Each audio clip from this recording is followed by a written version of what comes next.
गिरफ्तार हो गए जो प्राण प्रतिष्ठा से पहले राम मंदिर को बम से उड़ाने की धमकी दे रहे थे। प्राण प्रतिष्ठा के दिन हजारों लोग होंगे अयोध्या में, हजारों लोग होंगे राम मंदिर के आसपास, राम मंदिर परिसर में और अंदर। खुद प्रधानमंत्री मोदी, योगी आदित्यनाथ होंगे। लेकिन उससे पहले जो धमकी दी गई, अगली तस्वीर में आपको दिखाऊं, ये धमकी आई कि ये राम मंदिर का फोटो देख रहे हैं, इस पे क्रॉस, योगी आदित्यनाथ की तस्वीर पर क्रॉस, और ये शख्स जो मास्टरमाइंड है इसने अपनी तस्वीर पर भी क्रॉस लगाया। साजिश का हिस्सा था। तो मकसद था धमकी का कि राम मंदिर पर बम से हमला हो सकता है, योगी आदित्यनाथ भी टारगेट पर है। जैसे ही योगी की टीम को खबर मिली, फौरन एक्शन में आई। योगी ने अपनी एसटीएफ को, स्पेशल टास्क फोर्स को इस काम में लगाया कि कौन है जो राम मंदिर को उड़ाने की धमकी दे रहा है। तो दो लोग एसटीएफ ने पकड़े, ये है दो लोग। इन दोनों को गिरफ्तार किया गया है, ताहर सिंह और ओम प्रकाश मिश्रा। इन दोनों की गिरफ्तारी हुई। लेकिन इसका मास्टरमाइंड कौन था? अगली तस्वीर है मास्टरमाइंड की, देवेंद्र तिवारी। मास्टरमाइंड फरार है जिसने धमकी दी है। सवाल यह है कि अयोध्या में पहले से ब्लू जोन घोषित किया गया है क्योंकि सुरक्षा व्यवस्था चाक चौबंद है, और इस वक्त बहुत से लोग ऐसी साजिश करने की कोशिश करेंगे जो चाहते हैं माहौल खराब करना। इसलिए योगी का पुलिस प्रशासन पूरी तरह से सतर्क है और इसीलिए तुरंत कार्रवाई हुई और दो लोगों की गिरफ्तारी हुई है। जल्द ही मास्टरमाइंड सलाखों के पीछे होगा जिन्होंने राम मंदिर को उड़ाने की धमकी दी। उत्तर प्रदेश के सीएम योगी को खत्म करने का ऐलान किया और एटीएस के खात्मे का भी खुला चैलेंज दिया। एक हफ्ते के अंदर योगी ने उनकी हेकड़ी हवा कर दी। बम की धमकी वाले दो चेहरे गिरफ्तार हो गए। मास्टरमाइंड ने मोबाइल जलाकर सबूत मिटाने की कोशिश की। रसूख के दम पर बचने का दांव चला, लेकिन कानून और योगी के डंडे से बचना मुश्किल ही नहीं, नामुमकिन है। मतलब मोहरों के बाद अब धमकी देने वाले मास्टरमाइंड की गिरफ्तारी की बारी है। और आइए आपको बताते हैं ये दोनों हैं कौन, इनकी गिरफ्तारी कैसे की गई। एसटीएफ के लिए बहुत मुश्किल था क्योंकि सबूत मोबाइल जला दिए थे जिससे धमकी दी गई है।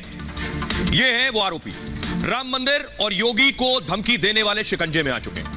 लखनऊ से उत्तर प्रदेश एसटीएफ ने इन दो आरोपियों को धर दबोचा है।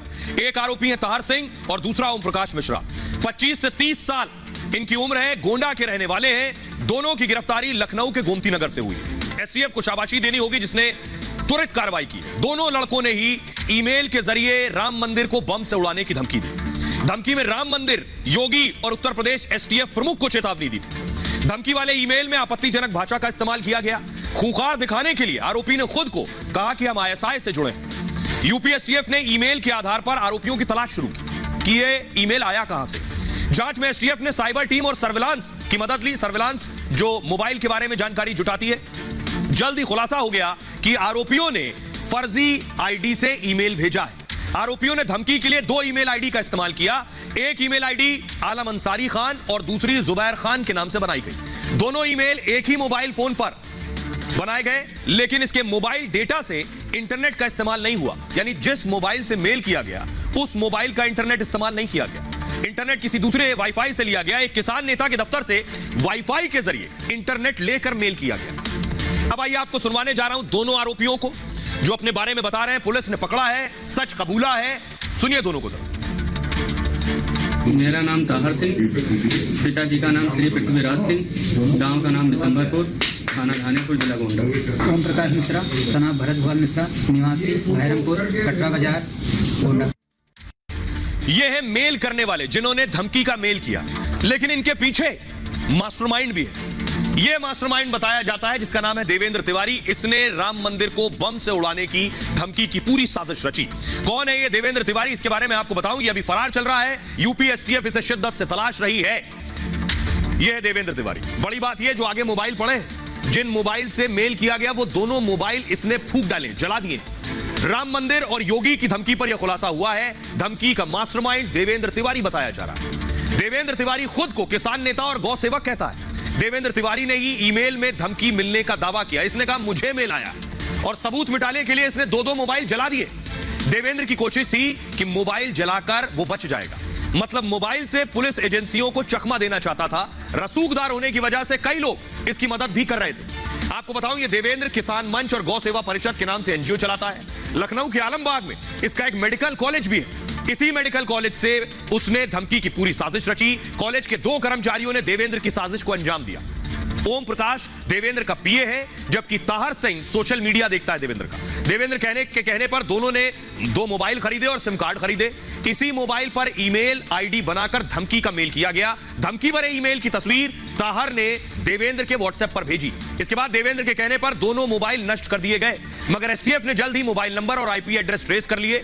आईपी एड्रेस, जब इंटरनेट किसी का आप इस्तेमाल करते हैं तो उसका एक खास आईपी एड्रेस होता है, उस आईपी एड्रेस के जरिए ही पकड़ होती है। और देवेंद्र के दफ्तर तक पहुंच गई पुलिस, एसटीएफ, लेकिन तब तक वो फरार हो गया था। मास्टरमाइंड की तलाश जारी है, जबकि उसके 2 मोहरे अभी शिकंजे में हैं। सुनिए, आपको सुनवा रहा हूं, देवेंद्र को सुनिए, जो खुद कह रहा था कि उसे धमकी दी गई, जबकि ये इसकी खुद की साजिश रची गई थी। सुनिए। कल मुझे एक मेल आया जिसमें जुबैर अहमद के नाम से मेल था, जिसमें माननीय मुख्यमंत्री जी का और मुझे और एसटीएफ चीफ और भगवान राघवेंद्र राम के मंदिर को बम से उड़ाने की धमकी दी है, जिसको लेकर सुशांत गोल्ड सिटी में मुकदमा लिखा गया है और सभी विभाग के लोग इस पर एक्टिव हैं, कार्य कर रहे हैं। एटीएस के कुछ लोग आए हुए थे अधिकारी और एसटीएफ के अधिकारी आए हुए थे। उत्तर प्रदेश पुलिस के कई अधिकारियों का फ़ोन आया, लेकिन अभी तक कोई समुचित बात नहीं कही है। इस खबर को बिल्कुल हल्के में लेने की जरूरत इसलिए नहीं समझी गई क्योंकि 22 जनवरी को प्राण प्रतिष्ठा है राम मंदिर की। उसके बाद 4 रोज बाद 26 जनवरी है। देश के 2 बड़े मौके हैं और इस बड़े मौके पर आपको बताऊं, देश की राजधानी दिल्ली में पकड़ा गया है सलाउद्दीन, जो कि हिजबुल मुजाहिदीन का आका है। इसका राइट हैंड दिल्ली में था, जिस पर 10 लाख रुपए का इनाम था। अगली तस्वीर में दिखाऊं, यह है जावेद मट्टू। तस्वीर जो आप देख रहे हैं जावेद मट्टू की, ये दाढ़ी में इसकी तस्वीर है और ये बिना दाढ़ी की तस्वीर है। इसे दिल्ली में पकड़ा गया। सोचिए, प्राण प्रतिष्ठा और 26 जनवरी से पहले ये देश की राजधानी दिल्ली में क्या कर रहा था। ये इसकी तस्वीर है, फुल स्क्रीन लीजिए जरा। इसे पकड़ा है दिल्ली की स्पेशल सेल ने। देख रहे हैं, चश्मा लगाए हुए, मुंह ढका हुआ है, और ये दिल्ली पुलिस की स्पेशल सेल को आप देख रहे हैं, जिसने जावेद मट्टू को अरेस्ट किया है। जावेद मट्टू छोटा मोटा आतंकी नहीं है। 10 लाख रुपए का इनाम जावेद मट्टू पर है। अब आप अंदाजा लगाइए, जिस पे 10 लाख का इनाम हो वो कितना बड़ा आतंकी होगा। राम मंदिर उद्घाटन से पहले बड़ी साजिश बेनकाब हुई है। दिल्ली में हिजबुल का यह बड़ा आतंकी पकड़ा गया है। गिरफ्तार आतंकवादी का नाम जावेद अहमद मट्टू है। दावा है मट्टू दिल्ली में बड़ी वारदात की फिराक में था। इससे पहले भी वो कई आतंकी हमलों में शामिल रहा। घाटी में मोस्ट वांटेड 10 आतंकियों में मट्टू एक था। जावेद मट्टू पर 10 लाख का इनाम घोषित है और वो पुलिस के साथ एनआईए की भी हिट लिस्ट में, यानी नेशनल इन्वेस्टिगेशन एजेंसी की हिट लिस्ट में भी है। लंबे वक्त से इस आतंकी की एजेंसियों को तलाश थी। जावेद मट्टू जम्मू कश्मीर के सोपोर का रहने वाला है। मट्टू हिजबुल का कमांडर और सलाउद्दीन का करीबी। दरअसल हिजबुल मुजाहिदीन खतरनाक आतंकी संगठन है। इसका जो मुख्यालय हेडक्वार्टर वो पाकिस्तान अधिकृत कश्मीर मुजफ्फराबाद में, और हिजबुल का मकसद कश्मीर को भारत से अलग करना है, यानी भारत की अखंडता और एकता पर हमला करना। हिजबुल का सरगना सलाउद्दीन है, जो पाकिस्तान में। सलाउद्दीन को ग्लोबल टेररिस्ट घोषित किया गया है, लेकिन यह खूंखार आतंकी अब तक पकड़ा नहीं गया।